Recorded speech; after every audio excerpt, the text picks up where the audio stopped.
my dears, welcome to ACS online class. നമുക്കിന്ന് പുതിയ chapter പഠിക്കണം. ടെക്സ്റ്റ് ബുക്ക് എടുത്തേ. Page number 104. Chapter 13, Longest Step. Okay. Three friends, a rabbit, an elephant and a deer, were playing together in a park. കണ്ടോ, മൂന്ന് സുഹൃത്തുക്കൾ. ആരൊക്കെയാണ്? Rabbit ഉണ്ട്, elephant ഉണ്ട്, പിന്നെ ഒരു ഡിയർ ഉണ്ട് അല്ലേ. അവരെന്താണ് ഒരു പാർക്കിൽ ഒരുമിച്ച് ഇരുന്ന് കളിക്കുകയായിരുന്നേ. അപ്പോൾ ആരാണ്? ഡിയർ പറയാണ്, let us see who crosses the stone bridge first. കണ്ടില്ലേ, ആരാണ് ഈ കല്ലുകൊണ്ടുള്ള പാലം ആദ്യം കടക്കുന്നത്? But both of you run fast and I move slowly. I know that one of you will cross the bridge first. I don't want to play the game. ആന എന്താ പറയും, നിങ്ങൾ രണ്ടുപേരും പെട്ടെന്ന് ഓടി ഈ പാലം ക്രോസ് ചെയ്ത് മാറും, പക്ഷെ എനിക്ക് ഓടാനൊന്നും പെട്ടെന്ന് പറ്റത്തില്ല, അതുകൊണ്ട് എന്താ ഞാൻ സ്ലോ ആവും, അപ്പോൾ നിങ്ങൾ ഉറപ്പായിട്ടും വിജയിക്കും, അതുകൊണ്ട് എനിക്ക് ഗെയിം കളിക്കണ്ട. അപ്പോൾ റാബിറ്റ് എന്താ പറയുന്നത്? എനിക്ക് don't worry, let us make a rule. We will not run, we will walk. നീ വിഷമിക്കണ്ട, നമുക്കൊരു റൂള് ഉണ്ടാക്കാം. എന്താണ്? നമുക്ക് ആരും ഇവിടെ ഓടാൻ പാടില്ല, പകരം എന്താണ്, നമുക്ക് നടന്ന് നീങ്ങിയാൽ മതി. അങ്ങനെയെങ്കിൽ നടന്ന് ആദ്യം ഈ ബ്രിഡ്ജ് അല്ലെങ്കിൽ ഈ പാലം ക്രോസ് ചെയ്യുന്ന വ്യക്തി ആരാണോ അവരായിരിക്കും ഈ കളിയുടെ വിജയ് എന്ന് റാബിറ്റ് പറയും. അപ്പോൾ എന്താണ്, yes it will be fun. ശരിയാണ്, ഇത് നല്ല രസമായിരിക്കും അല്ലേ. They started the game. അവർ ഗെയിം സ്റ്റാർട്ട് ചെയ്തു. ആരാണ് ആദ്യം ആ ബ്രിഡ്ജ് അല്ലെങ്കിൽ ആ പാലം പെട്ടെന്ന് അല്ലെങ്കിൽ വേഗത്തിൽ അല്ലെങ്കിൽ ആദ്യം ആരാണ് ആ പാലം ക്രോസ് ചെയ്യുന്നത് അല്ലെങ്കിൽ കടന്നു പോകുന്നത് അല്ലെങ്കിൽ ആദ്യം എത്തുന്നത് അവരായിരിക്കും ആ വിജയം. Surprisingly at the end the elephant won. പക്ഷെ വളരെ അത്ഭുതകരമായിട്ട് എന്താണ്, എലിഫന്റ് ആനയാണ് ആ കളിയുടെ വിജയി. Can you tell why the elephant won? Who takes the biggest step? Act out this story. എന്തുകൊണ്ടായിരിക്കും മറ്റ് റാബിറ്റിനാണെങ്കിലും ഡിയറിനാണെങ്കിലും എന്താണ്, ചെറിയ മൃഗങ്ങളാണ്, അതുകൊണ്ട് എന്താ പെട്ടെന്ന് ഓടി അവർക്ക് ലക്ഷ്യസ്ഥാനത്ത് എത്താൻ സാധിക്കും അല്ലേ. പക്ഷേ ഈ എലിഫന്റ് എന്ന് പറഞ്ഞാൽ എന്താണ്, ഭയങ്കര സൈസുള്ള വലിയൊരു എന്താണ് ആനിമൽ ആണല്ലേ. അപ്പോൾ എലിഫന്റിനെ പെട്ടെന്ന് ഓടാൻ സാധിക്കത്തില്ല, പക്ഷെ നടക്കാനേ സാധിക്കുള്ളൂ. അപ്പോൾ കളിയുടെ നിബന്ധന എന്തായിരുന്നു? ഓടാൻ പാടില്ല, നടന്നാൽ മതി എന്നായിരുന്നു അല്ലേ. അപ്പോൾ എലിഫന്റ് നല്ല ഹൈറ്റ് ഉണ്ട്, നല്ല സൈസാണ്, പെട്ടെന്ന് എന്താണ് വലിയ വലിയ സ്റ്റെപ്സുകൾ വെച്ച് പെട്ടെന്ന് നടന്ന് നീങ്ങാൻ സാധിക്കും. പക്ഷെ മറ്റു മൃഗങ്ങൾ ചെറുതായതുകൊണ്ട് അവർക്ക് ഓടാൻ സാധിക്കും എളുപ്പത്തിൽ, പക്ഷെ നടക്കുന്ന കാര്യം എന്താണ്, അവർ കുറച്ച് അവരുടെ സൈസ് കുറവായതുകൊണ്ട് ചെറിയ ചെറിയ സ്റ്റെപ്പുകൾ വെച്ചിട്ട് അവർക്ക് നടക്കാൻ സാധിക്കുള്ളൂ. അപ്പോൾ എലിഫന്റ് വലിയ ആളതിന് നടന്നു പോയാലും എന്താണ്, വലിയ സ്റ്റെപ്പുകൾ, ലോങ് നീളമുള്ള അല്ലെ നല്ല വ്യത്യാസമുള്ള സ്റ്റെപ്പുകൾ വെച്ച് പെട്ടെന്ന് നടന്നു പോകാൻ സാധിക്കും. അതുകൊണ്ടായിരിക്കും അല്ലെ എലിഫന്റ് ഈ കളി വിജയിച്ചത്. സത്യമല്ലേ? In activity, I sit here. I will find out how far my friend is sitting. കണ്ടിട്ട് രണ്ട് കൂട്ടുകാർ തമ്മിൽ എന്താണ് രണ്ട് സ്ഥലത്തിരിക്കുകയാണ്. ഒരാൾ പറയും നീ എവിടെ ഇരിക്കുന്നു എനിക്ക് കണ്ടുപിടിക്കാൻ സാധിക്കും. Make a group of 3-4 friends. നിങ്ങളുടെ ഒരു 3-4 കുട്ടികൾ അടങ്ങുന്ന അല്ലെങ്കിൽ ഫ്രണ്ട്സ് ഉള്ള ഒരു ഗ്രൂപ്പ് ക്രിയേറ്റ് ചെയ്യുക. Find out by drawing lines whose step is the longest. നിങ്ങൾ അകന്ന ഓരോ സ്ഥലത്തും ഇങ്ങനെ മാറി നിന്നിട്ട് എന്താണ് ഇതിലെ ഏറ്റവും ഓരോരുത്തരും തമ്മിലുള്ള ദൂരം എത്രയാണെന്ന് ലൈൻ വരച്ച് എന്താണ് ഒന്ന് മനസ്സിലാക്കുക. എന്നിട്ട് ആരാണ് ഏറ്റവും കൂടുതൽ അകന്ന് നിൽക്കുന്നത് എന്ന് മനസ്സിലാക്കുക. Find distance between the door and any window of your class.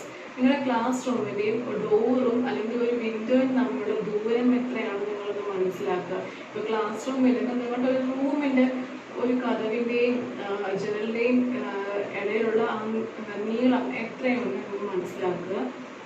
The blackboard and where you are sitting. Black ബോർഡും നിങ്ങൾ ഇരിക്കുന്ന സ്ഥലത്തിൻ്റെയും വ്യത്യാസം അല്ലേ, അത് ക്ലാസ്സിലെ പറ്റുള്ളൂ അല്ലേ, വീട്ടിൽ പറ്റത്തില്ല അത് ചെയ്യാൻ.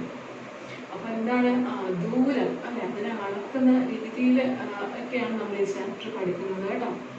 Hand and fingers. Richard wants to find out the length of few things using his hand span. They are shown in the picture.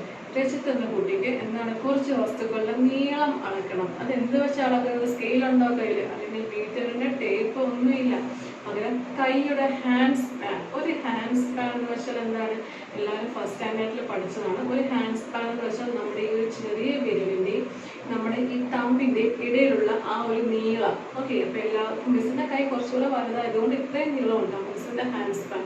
പക്ഷെ നിങ്ങൾ മക്കളുടെ കൈ ചെറുതായതുകൊണ്ട് നിങ്ങളുടെ ഹാൻഡ് സ്പാൻ ചിലപ്പോൾ ചെറുതായിരിക്കും അല്ലേ. പക്ഷെ ഇത് വിടർത്തി വെക്കുക. വിടർത്തി വെച്ചിട്ട് നിങ്ങളുടെ ഈ ഒരു കുഞ്ഞു വിരലിന്റെ തുമ്പ് മുതൽ ഈ തമ്പിന്റെ അറ്റം വരെയുള്ള ഈ ഇടയിലത്തെ ദൂരം അതിനെയാണ് ഹാൻഡ് സ്പാൻ എന്ന് പറയുന്നത്. ഓക്കെ, മിസ് ഇപ്പോൾ ഈ ഒരു ബ്ലാക്ക് ബോർഡിന്റെ ഹാൻഡ് സ്പാൻ നടക്കുന്നത് എങ്ങനെയാണ്?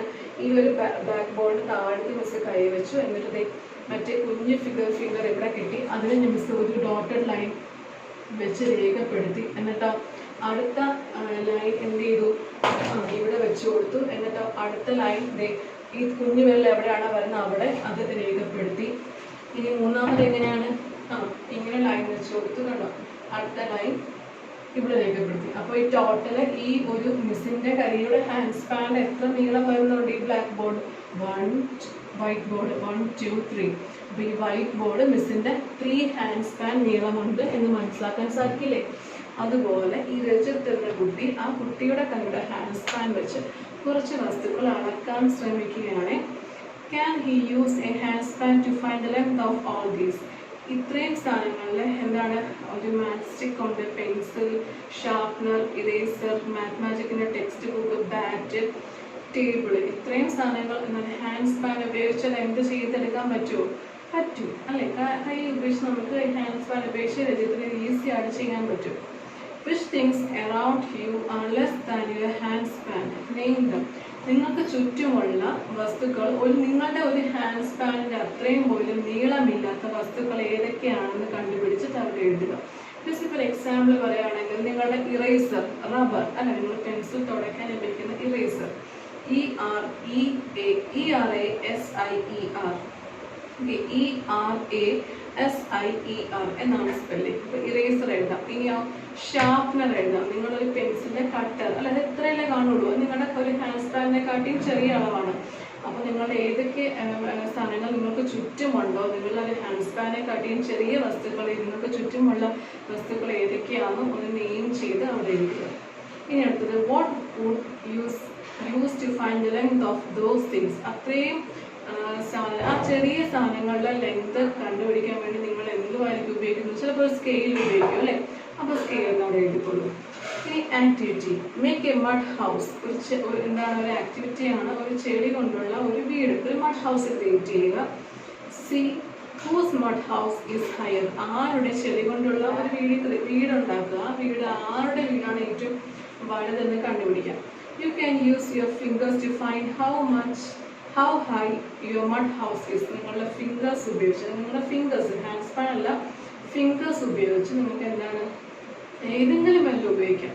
അങ്ങനെയെങ്കിൽ എന്താണ് മറ്റു കുട്ടിയുടെ മഡ് ഹൗസും അതേ വിരൽ വെച്ച്, നിങ്ങളുടെ വീട് അളക്കുന്ന അതേ വിരൽ വെച്ച് തന്നെ മറ്റേ കുട്ടിയുടെ എന്താണ് വീടും അതേ വിരൽ വെച്ച് അളന്ന് നോക്കുക. എന്നിട്ട് ആരുടെ വീടാണ്, ആര് ഉണ്ടാക്കിയ വീടാണ് വലുതെന്ന് കണ്ടുപിടിക്കുക. Who made the highest mud house? ആരാണ് നല്ല പൊക്കമുള്ള മഡ് ഹൗസ് ക്രിയേറ്റ് ചെയ്ത്? നിങ്ങളാണെങ്കിൽ നിങ്ങളുടെ പേര് എഴുതുക, നിങ്ങളുടെ സുഹൃത്താണെങ്കിൽ അതിൻ്റെ പേര് എഴുതുക. Whose mud house is smallest? ആരുടെ മഡ് ഹൗസ് ആണ് സ്മോളസ്റ്റ്? അതും അവിടെ പേര് എഴുതുക. ഇനി make a guess. അവിടെ ഒരു ഗസ് ചെയ്യാനാണ്. See these two coconut trees. രണ്ട് coconut trees കാണുന്നില്ലേ? If the bigger tree is 6 meters high, about how high is a smaller tree? കണ്ടോ, ഒരു ബിഗ്ഗർ ആയിട്ടുള്ള കോക്കനട്ട് ട്രീ ഒരു 6 meter ഹൈ ആണെങ്കിൽ ആ സ്മോളർ ആയിട്ടുള്ള കോക്കനട്ട് ട്രീ എത്ര മീറ്റർ ഹൈ ആയിരിക്കും, എത്ര മീറ്റർ ഉയരം ഉണ്ടായിരിക്കും?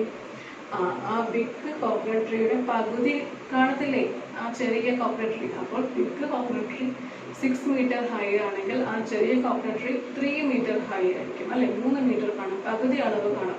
3 meter എന്ന് എഴുതുക. ഓക്കെ, എല്ലാവർക്കും മനസ്സിലാവുന്നുണ്ടോ? Check your guess. Guess the length or height of the things shown below. Find the length to check your answer. എന്താണ്? താഴെ കാണുന്ന വസ്തുക്കളുടെ ഹൈറ്റ് അല്ലെങ്കിൽ ലെങ്ത് നിങ്ങൾ എന്ത് ചെയ്യണം? മെഷർ ചെയ്യണം. Okay, how long is madam's plait? ഒരു കുട്ടി പറയാണ് എന്താണ്, എൻ്റെ മിസ്സിൻ്റെ മുടിയുടെ നീളം കണ്ടില്ലേ? കുട്ടി പറയാണ് കേട്ടോ. ഇനി ആ ടേബിൾ ഫില്ല് ചെയ്യാം. Name of the thing, my guess, my result.